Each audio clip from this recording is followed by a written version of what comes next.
talk with Mama Khwaja. It's our first time, and it's odd because I've never done this before, and neither has Aziza. So I'm just going to quickly introduce Aziza, tell you guys about her a little bit.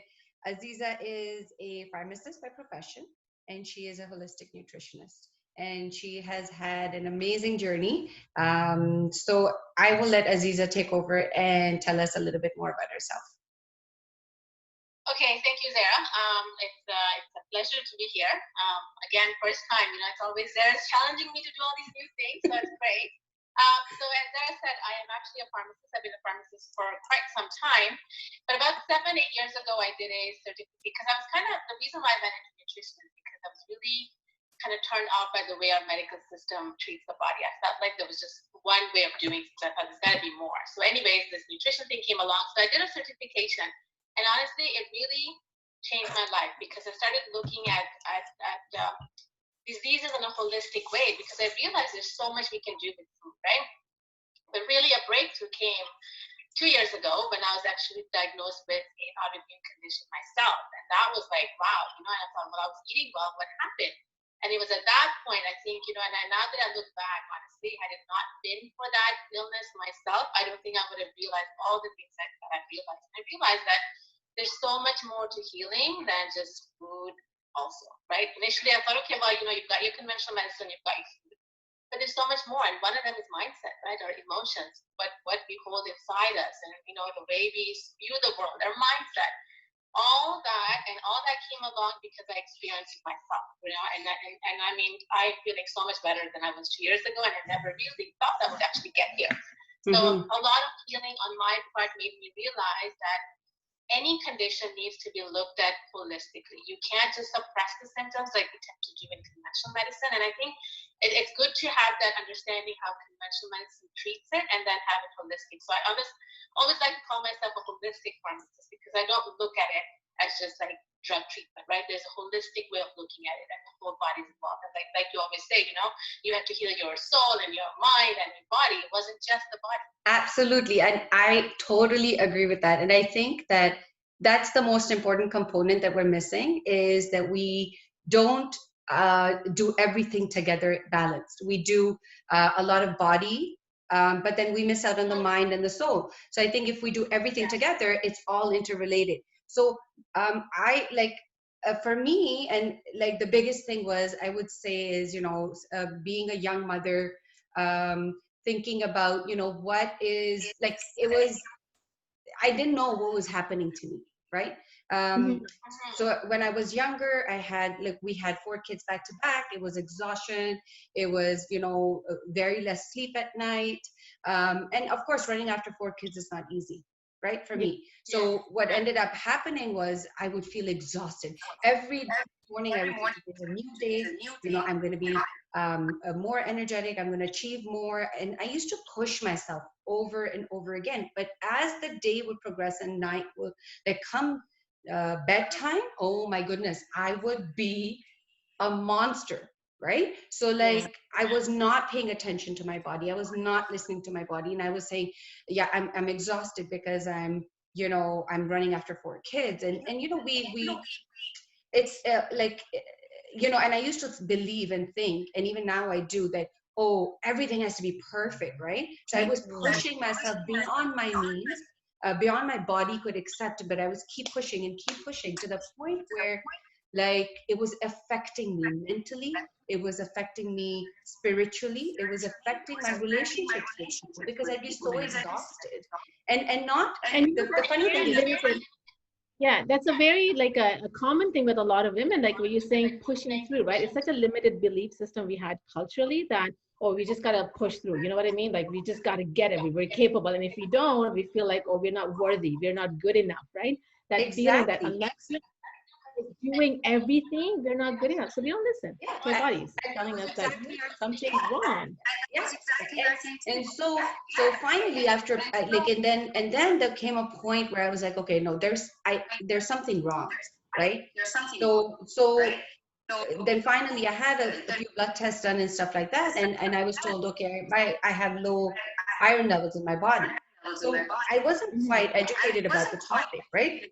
So tell me now, and tell everybody who's on and listening, what is anemia? Okay, so anemia is basically when you don't have enough blood cells, right? Enough red blood cells. So the blood carries oxygen to different parts of our body, right? And that's done through the red blood cells, right? So what you experience is what's called iron deficiency anemia, right? And that's the most common one, is when there isn't enough iron in our body to make those red blood cells, which then carry the oxygen, because you need the iron as part of the hemoglobin, which carries the oxygen to different parts of your body, right? So iron deficiency anemia is the most common anemia that's out there. You know, it affects young women a lot. It affects children a lot. Developing worlds or underdeveloped, right? It's or developed worlds or underdeveloped worlds. It's very common. So I'm going There's to different types of ask you a question here, if you don't mind, because there was a question by one of our viewers here, that so she wanted to ask was, is anemia a genetic predisposition? Is it? So there's different kinds of anemia. So there's some which were actually a genetic problem, and so it's a genetic. Again, it's not always that there isn't enough iron, and that's why you have problems, right? People have issues with their liver because that's where the red blood cells are formed. So if there's a genetic, there's a few genetic disorders that can lead to anemia. But like I said, the most common one is actually iron deficiency anemia. So most of the time, if you have it, unless you have a genetic, but there's a possibility, absolutely. Sometimes it could be a malignant something happening, right? And sometimes it's a bleed, right? And that bleed will cause lack of, decrease in your iron levels, and that will cause decrease in your, red blood cells, and that will cause anemia. So there's different levels, but I think what we should, and what most people would experience, is the iron deficiency anemia. That's by far the most common one that women tend to experience. Again, number one, because of our monthly bleeds, and also because, it could be diet related. We're not taking in enough, and even if you're taking enough, we're not absorbing enough, right? So there's three things happening, right? You don't have enough iron coming in to your system. If you're taking iron and you're not absorbing enough, right? Mm-hmm. Or if there's some sort of a bleed happening, right? So every time there is anemia is not a disease per se, it's like a symptom. So you kind of have to get down to find out what is the root cause of the anemia in you, right? Everybody's specific. Iron deficiency is the most common, but again, it's a symptom. It's not a disease that you want to treat. Okay, so having said that, I know what I was suffering was exhaustion. I was suffering irritability. I was suffering with almost like sometimes being temperamental. And then the one big one that I used to suffer with was brain fog. Like I would be sitting to do something and I'd forget, okay, what was I doing? And I didn't even realize I just recently found out it's called brain fog, right? Yeah. So what other symptoms are there that people should look out for? So, it's interesting you point this out, because a lot of times people, when it comes to like lack of iron, they always think, oh, tiredness, right? And then that's the most pronounced. You'd feel like so exhausted. I remember at one point when my ferritin levels were like 3 or 4, I would come home from work and I would just lie down on the sofa. I just could not do anything. And I knew my iron, there was something wrong with my iron, because at one time I'd gone vegetarian and I wasn't consuming enough, right? So I knew, and I should have known, right, that I should have taken iron supplements, but I didn't. So that's the most common. But it's interesting because effects on the neurological system, on the mind, is quite common too. Because think about it, it's the blood, right? If the oxygen is not, if red blood cells are not carrying enough oxygen because we don't have enough iron to form the hemoglobin, that affects every organ in our body, right? Because blood goes to every organ in our body needs the oxygen, right? And if we're not supplying it, it's going to affect it.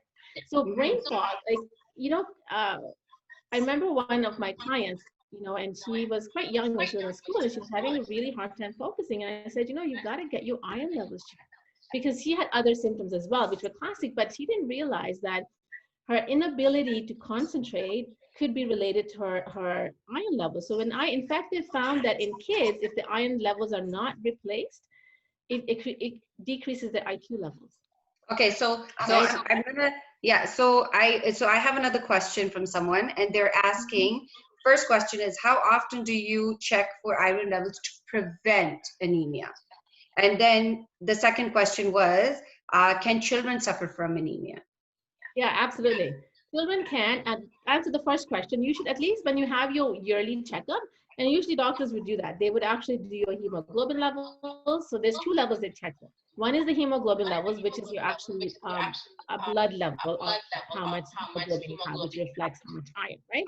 And then there's ferritin levels, which is actually your storage. So our body actually stores iron in our, ferritin is the stored iron, right? It's stored in cells. So when it's running low, so it sometimes, that's why it takes a while sometimes. People can be low in iron for a long time before they actually exhibit symptoms, right? And you can actually, that's why you can survive through all this, because the body has the ferritin levels, right?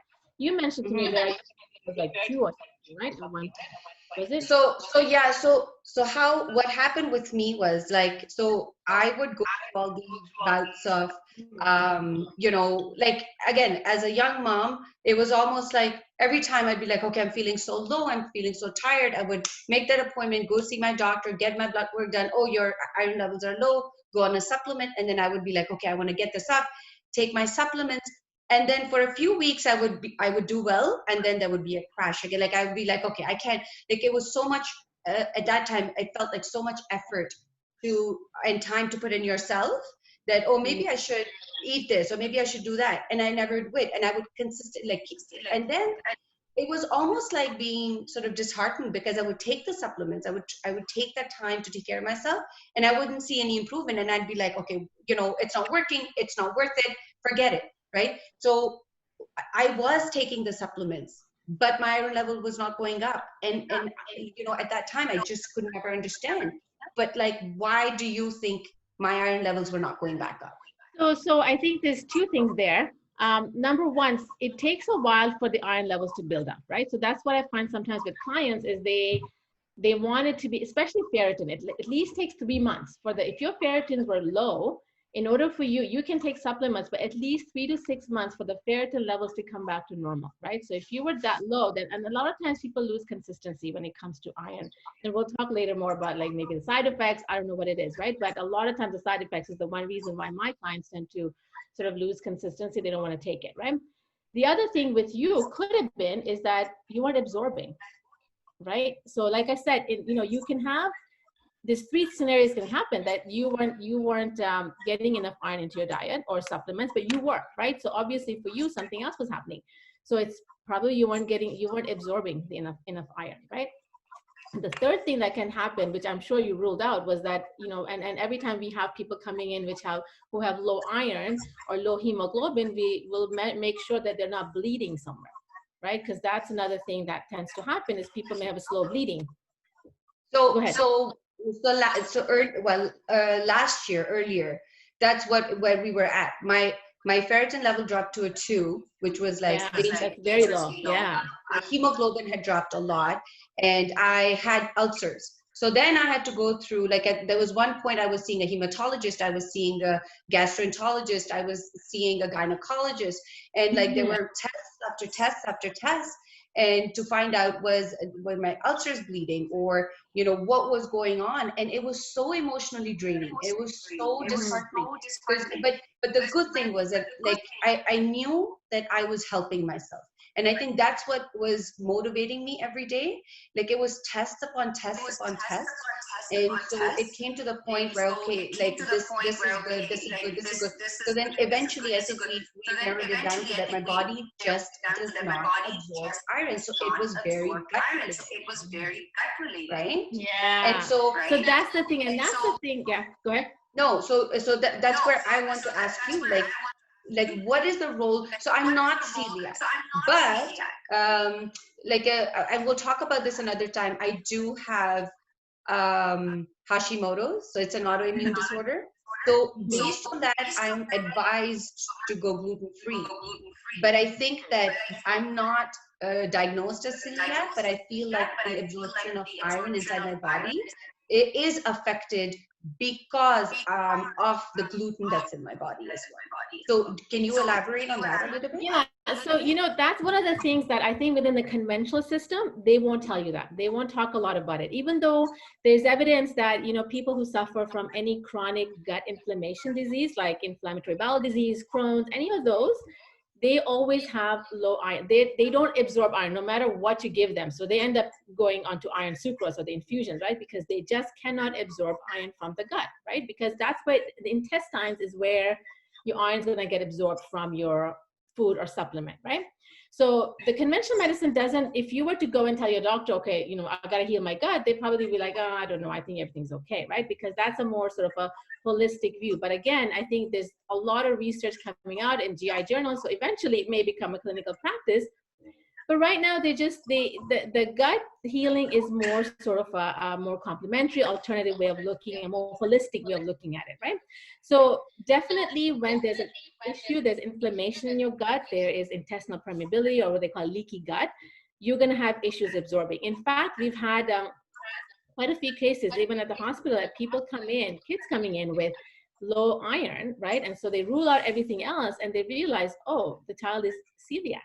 And because they're celiac, all their, you know, their absorption surfaces in the intestines have been flattened out. So they can't absorb. And a lot of times we discover celiac from people who are actually anemic, right? And they're like, oh, they're celiac all this time. They're like, we thought they were anemic. So definitely there's a role when it comes to gut, right? And gut healing is like a topic in itself. And maybe we'll have to do another one. Yeah, and definitely, we'll definitely indulge ourselves in that topic on its own.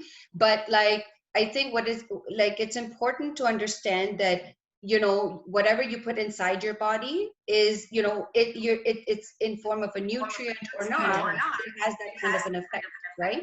So you're absolutely right. Gut is very important. And so for me, what eventually happened was, you know, despite me being on supplements and being on these things and trying very hard. I mean, you know, I work.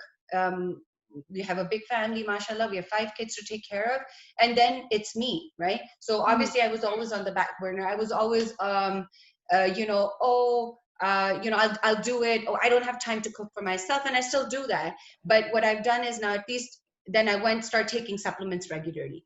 But the one thing that I really, really want everybody to hear, who's here listening to us right now, or share with your family and friends, that, you know what, advocate for yourself. And that is one big thing that I had to continue to doing once I realized, okay, there is this problem, and this issue, a very small fixable issue, was affecting me in every capacity of my life, professionally, because to stay focused, it was hard when my kids were talking to me, and like, I would be listening, but I would zone out, right?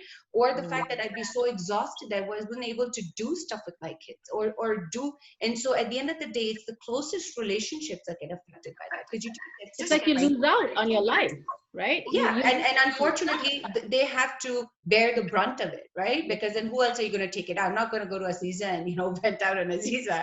So you know, it was all that stuff, right? So advocate for yourself. And then finally, I got myself to go on Venofer infusion.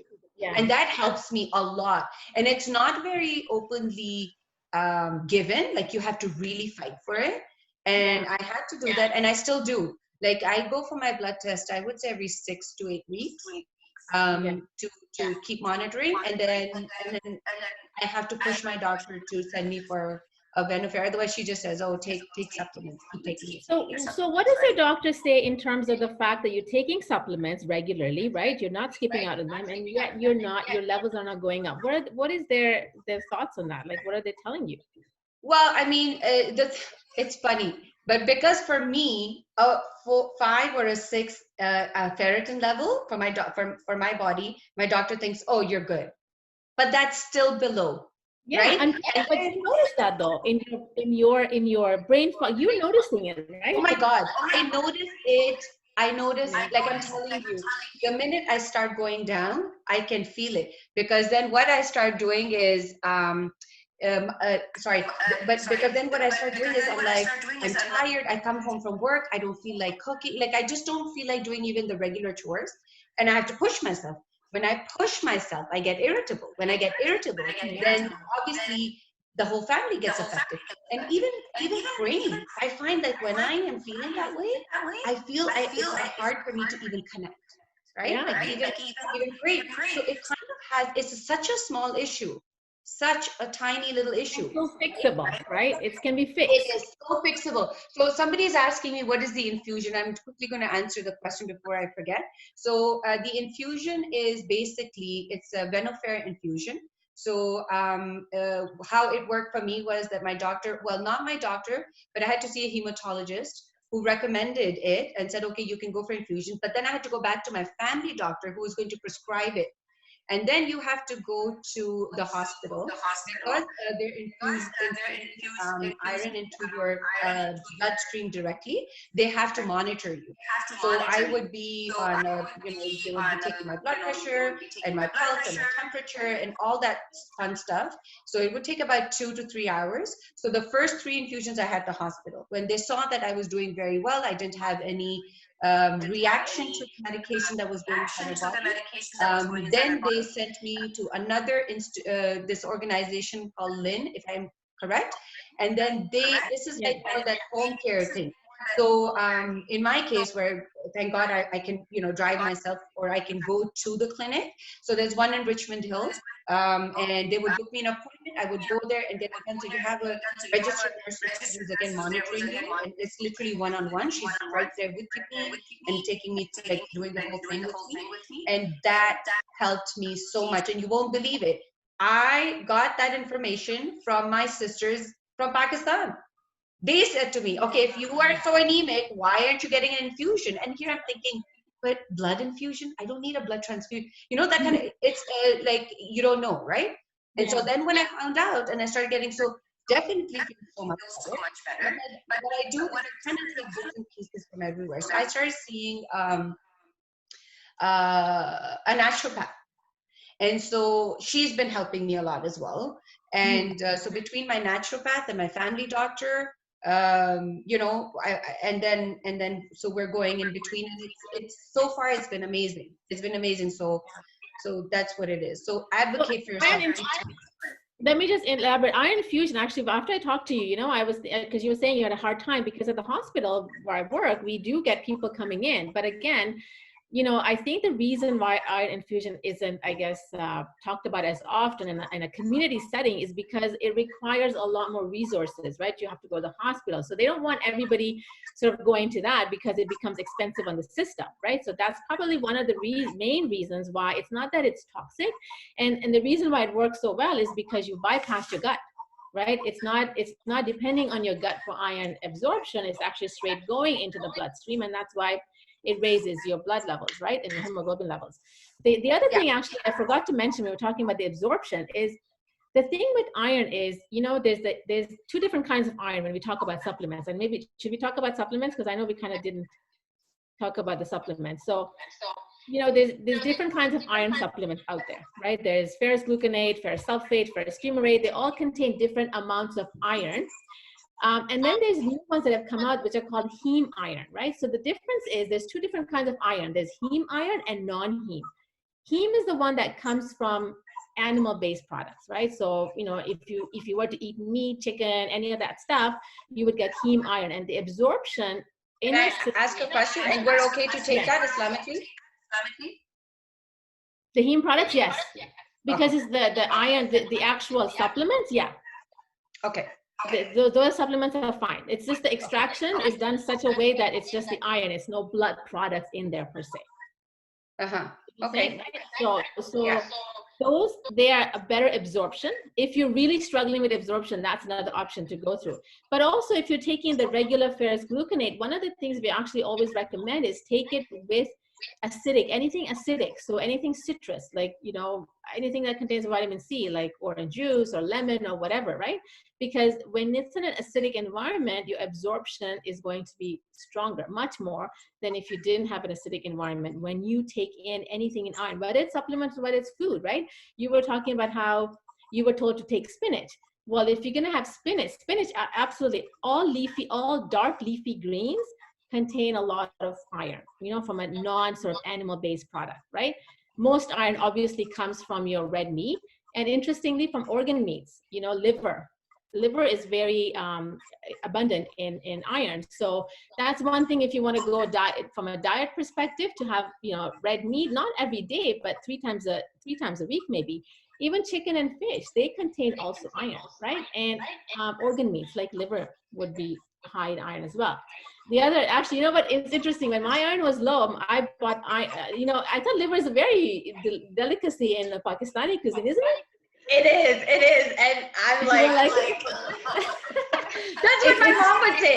That's what I tell my mom, oh, iron is low. And she's like, kaleji khao, have some. I'm like, oh my God, forget about eating. Who's going to cook it? it's not funny because my kids don't like it too, but I actually would buy it and I cook it and I would eat it at one point because when my iron was low, that's what I would eat, is because I loved it. It was so tasty when you spice it up. But from the non-meat products, you can get it from beans, is high in also iron, and grains also, as well as leafy greens, right?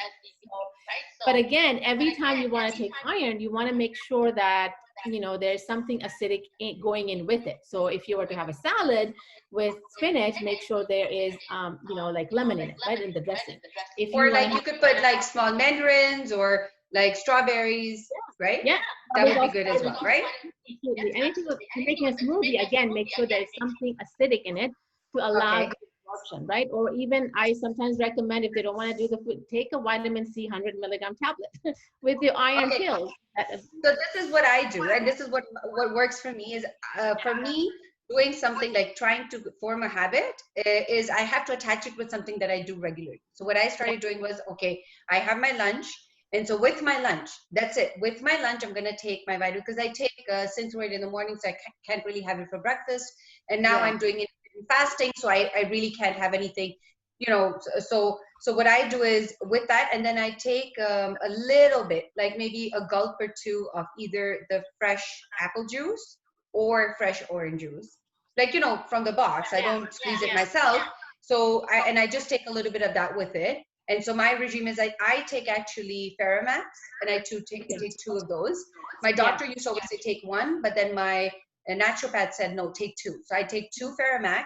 I take biotin with silica, because that was another thing that really, really affected me, was as I was getting more and more and more anemic, I was losing a lot of hair.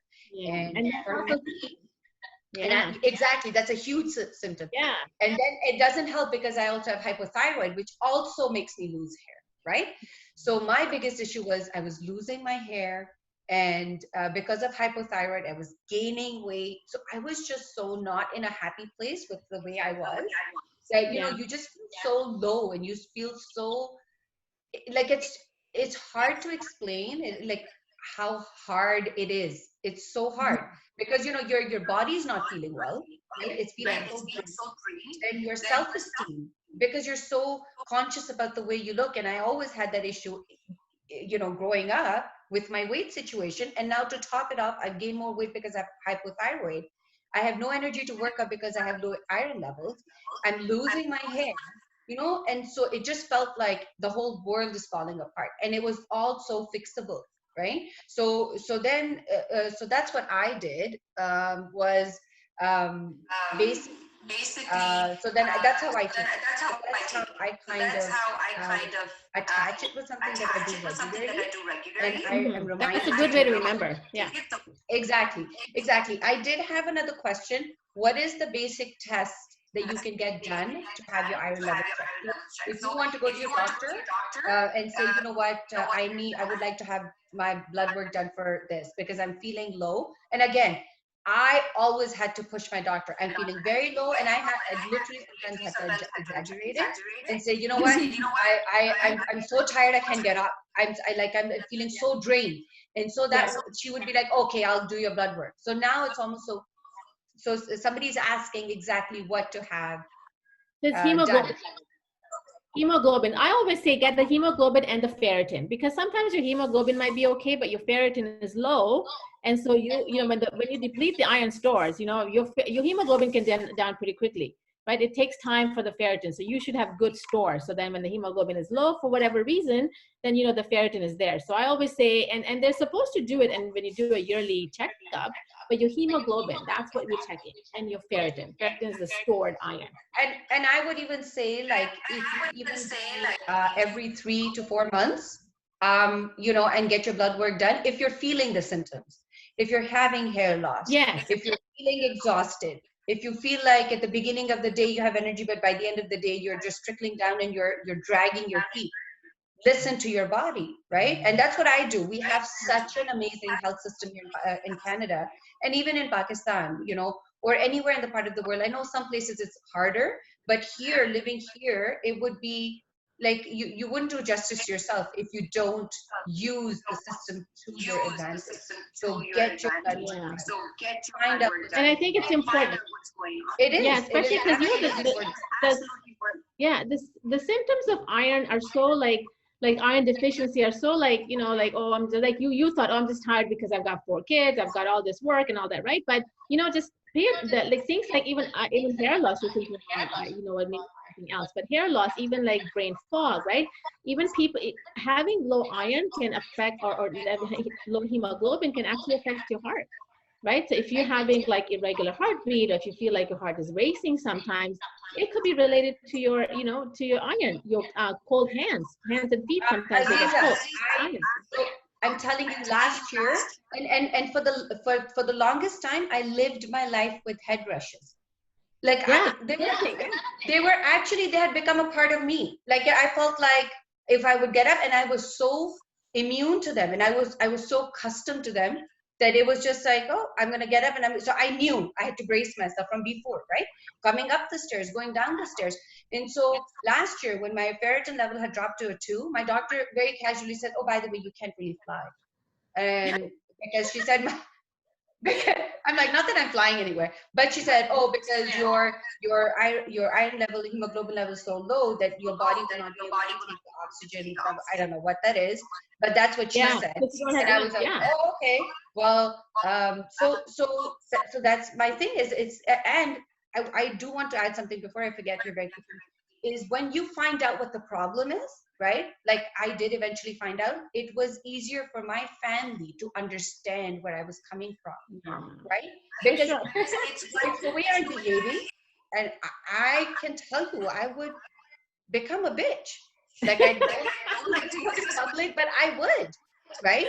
Because I didn't know what was going on with me, and I was so exhausted. Irritability is also a symptom of low iron. When you get irritability, yeah, I would be snapping, right? And I'm not blaming on low iron, but my poor husband suffered for a very long time. But anyways, but once we understood why it was happening and what was happening, it was then that he had, right? Like if I would be just passed out on the couch, he would know. And the other thing, as you said, cold hands and feet, I would be curled up into a ball and I cannot move.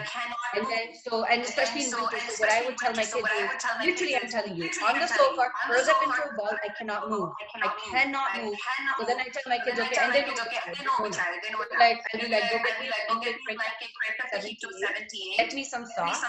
And then when I can warm my body up is when I'd be able to actually get up to do something. That's how bad it was, right?